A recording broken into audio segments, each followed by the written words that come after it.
Cilat janë teknikat për kërkimin e punës? Ku të gjesh punë? Vetëm në këtë episod. Në episodet e kaluara kemi folur se si të orientohesh në karrierë, cili është kombinimi yt i talentit, ambicies, aftësive dhe diplomës. Tani që e ke diplomën në dorë, ku të kërkosh për një punë? Kur përfundon shkollën ose fakultetin, ndalesa e parë është zyra e punësimit. Aty duhet të regjistrohesh, jo vetëm për sigurimet shëndetësore ose për transportin, por edhe për të hapur dyer për programe të ndryshme. Këto zyra ofrojnë praktika, punë praktike, grante për biznese, startupe, madje edhe kurse për rikualifikim dhe ndihmë për kërkimin e punës. Tingëllon pak e ndërlikuar, por në fakt mund të jenë shumë e dobishme për ty.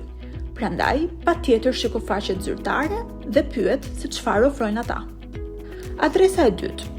Portalet online me shpallje për punë. Është klasike, por ja vlen t'i ndjekësh rregullisht sepse aty ka mira oferta.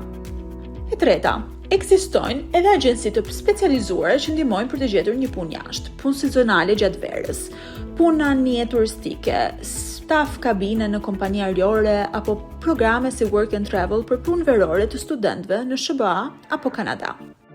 E katërta, panajëret e punës dhe vendet e karrierës. Këto janë mundësi të mira dhe të shkëlqyera për të takuar drejt për drejt punëdhënësit. Për shembull, Starfest, festivali i zhvillimit të karrierës, Job Fair dhe ngjarje të ndryshme.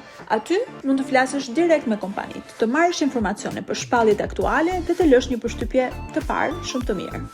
E pesta, nëse je interesuar për një sektor të caktuar, për shembull IT, atëherë gjej një rrjet biznesi të kompanive IT në vendin tënd dhe shiko cilat janë kompanitë anëtare. Rrjetet të tilla shpesh ofrojnë praktika, trajnime ose organizojnë takime dhe konferenca.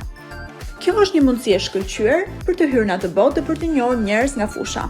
E njëjta gjë vlen dhe për sektor të tjerë, si banka, ndërtimi, tregtia, turizmi, freelancing, industria e përpunimit të trurit. Të gjithë kanë rrjetet dhe shoqatat e tyre. E gjashta, mos e nënvlerëso mundësinë që të kontaktosh vetë një kompani. Adresa më e mirë për këtë? Departamenti Burimeve Njerëzore ose menaxheri HR. Nëse nuk e ke të qartë se si, shiko episodin e Star mbi praktikat. Aty ju shpjegojmë hilet. E shtata, punët online.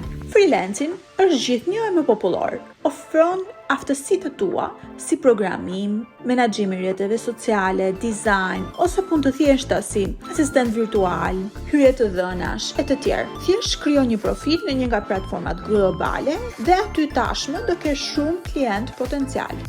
E teta, kush tha që duhet të punosh për dikë? Mund të jesh vetë shefi i vetes. Hap një biznes, bëu YouTuber, berber ose nis një agjenci turistike. Për këtë të duhen ide biznesi, një plan biznesi, kapital fillestar dhe disa burime, pajisje.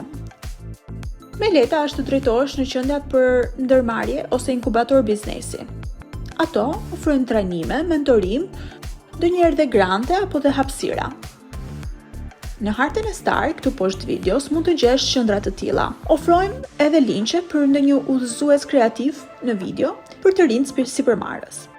Dhe në fund, kudo që të kërkosh punë, do të duhet një CV. Prandaj, në episodin e ardhshëm të Star, do të tregojmë se si mund të ndërtosh CV-n perfekte dhe të dallohesh nga turma.